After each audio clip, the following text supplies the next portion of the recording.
الورنيش بيسيل مني. بالنسبه للتسييل هو دي ورنيشه اتش اس ما بتاخدش تينر اصلا.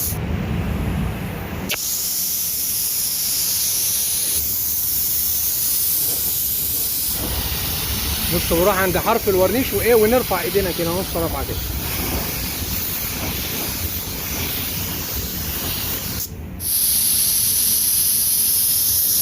يعني عايزك ايه الكبوت يتوه في الرايه بتاعت المسدس مش العكس. خش جوه القطعه تاني اطلع خش جوه القطعه تاني. ده تينر تسييح فيد اوت.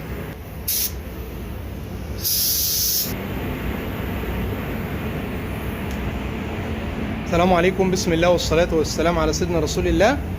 ان شاء الله في الفيديو دون هنرد على السؤال اللي هو بيقول الورنيش بيسيل مني. طيب بصوا يا رجاله، يعني الحمد لله فكره القناه ايه، كل رجاله بيساعد بعضه، اللي عنده فكره بيفيد التاني. فانت قاعد بتتفرج على الفيديو عندك معلومه عندك اضافه سيبها لاخوك في التعليقات اللي بيسال على حاجه، ادام انت حد يعني فاهم في المجال ففيد غيرك معاك. طيب بالنسبه للتسييل هو طبعا ممارسه، انت محتاج تتدرب على الرش، تجيب بقى قطعه غيار قديمه، ولكن لو انت فني وبترش وحصلت معاك المشكله دي مره واحده اعرف كده ان في مشكله في المسدس اللي معاك، افحص المشكله. تاني حاجه حاول تبعد عن الورنيشات الام اس، خليك في الورنيشات الاتش اس اللي هي ما بتاخدش تينر.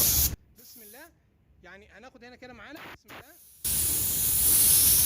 دي ورنيشه اتش اس ما بتاخدش تينر اصلا.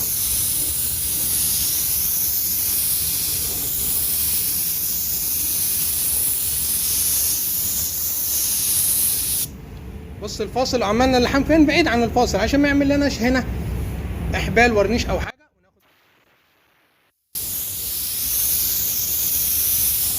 افحص المسدس بتاعك، الرايه اختبرها، هات لون واختبر الرايه، اختبر الرايه كده اهو، ولف الوش بتاع الرايه. يعني بتيجي تضرب الرايه بتخليها عموديه، لا لف الوش وخلي الرايه كده، شوف الدهان هينزل مقوس وعدل سليم ولا هيكون مخزن عن حته وحته. لا قائمه تشغيل المسدسات ازاي نختبر مسدس الرش.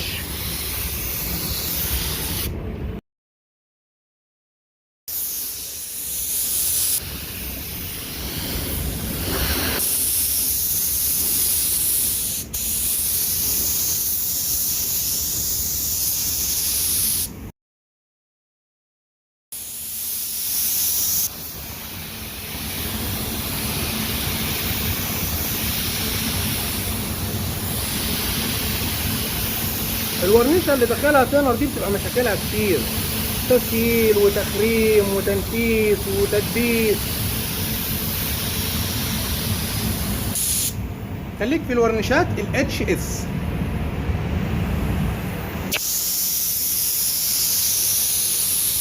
اللي هي ما بتاخدش تينر، او الالترا اتش اس اللي هي اقوى يعني. تتعود انت ترش كتير ان شاء الله هتتعود. الموضوع كله يعني مش حاجه يعني صعب او حاجه، تعود يا رجاله.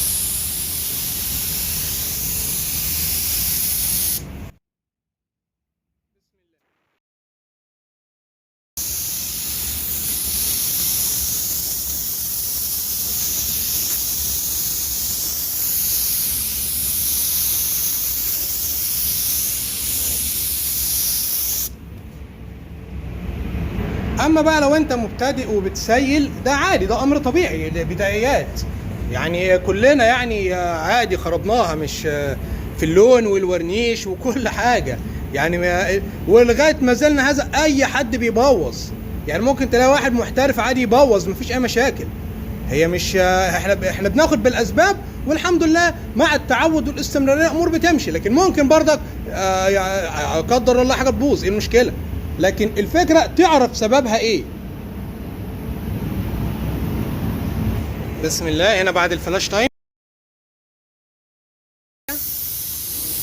ضغط الهواء بيكون 2 بار 2.5 كده رجاله، او 2.3 حسب نوع المسدس يعني اللي معاك ولزوجة الدهان.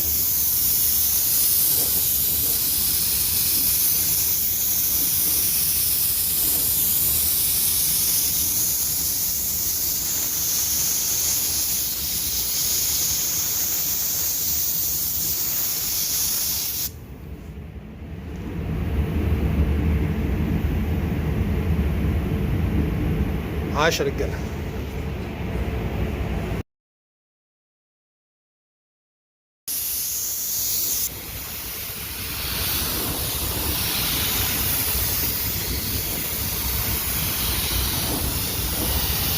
بص بروح عند حرف الورنيش وايه ونرفع ايدينا كده نص رفعه كده.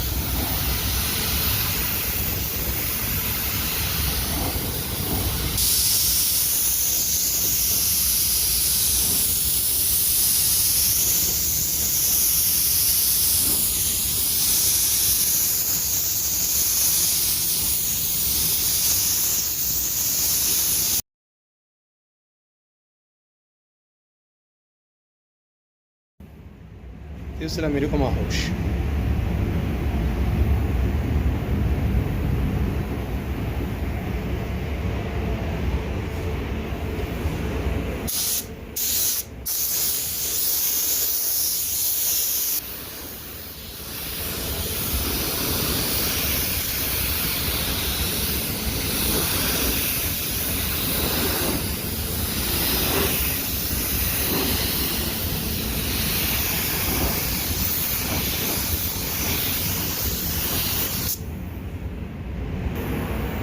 كمل.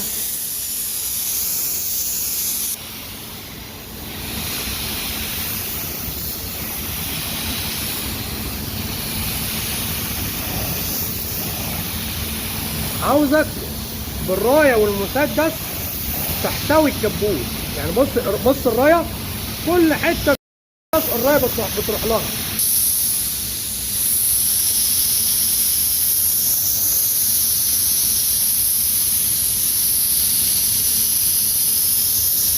يعني عايزك ايه الكبوت يتوه في الرايه بتاعت المسدس مش العكس.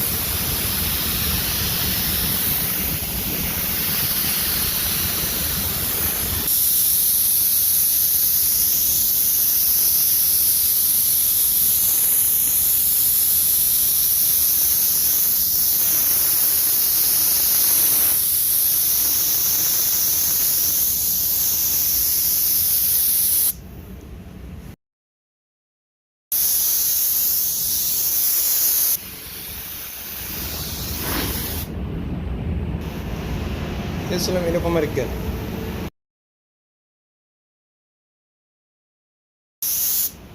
عايش يا وحوش.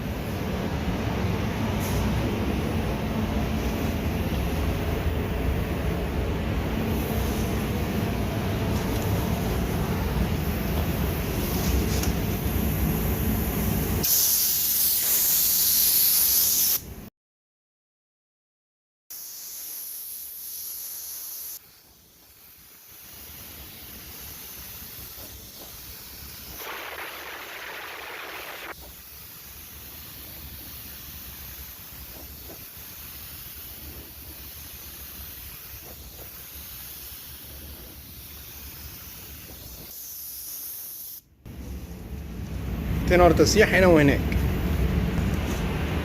مراحل بقى رش اللون البيس كوت وهكذا عشان خاطر الالوان اللي بتبقع ده ان شاء الله هتلاقي عندكم في التعليق المثبت اللي حابب يشوف مراحل اللون البيس كوت. تسلم ايديكم يا رجاله.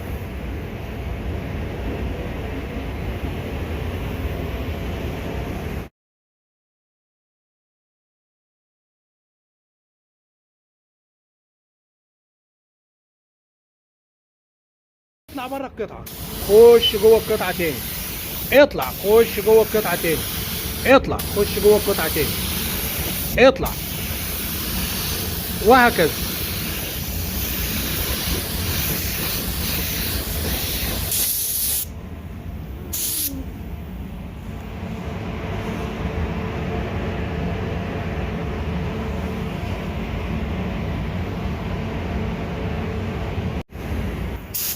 ده تنر تسيح فيد اوت.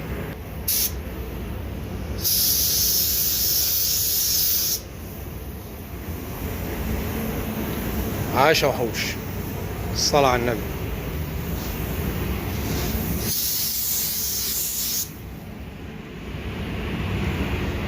يسلم ايديكم يا رجاله. بفضل الله تم كده الموضوع. اللي عنده اي اضافه يا ريت يسيبها لاخواته في الدعاء. يا رب يكون الفيديو سهل ومفيد. ما تنسوناش في الدعاء يا رجاله. والسلام عليكم ورحمه الله وبركاته.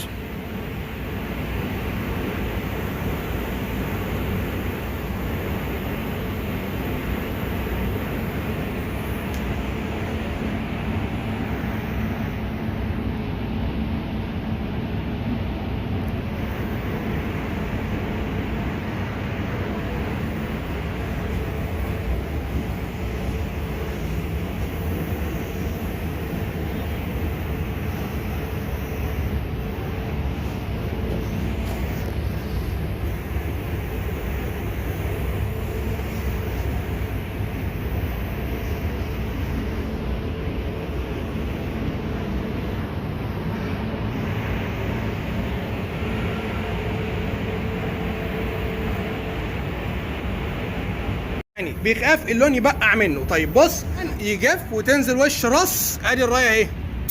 بص الرايه الحمد لله عدله ازاي. ما تكونش الرايه مخزنه في حته وش راس. بص الرايه بص بتنزل ازاي اكنك بترص ورنيش. بص البايه بتلمع ازاي. وادي البويه مش نازله بتلمع. اقف خف البويه شويه. وش رص وش عفرة في ساعتها وخلاص. وصلوا مع الدعم الفني بتاع الدهانات. في مشكلة في التبقيع.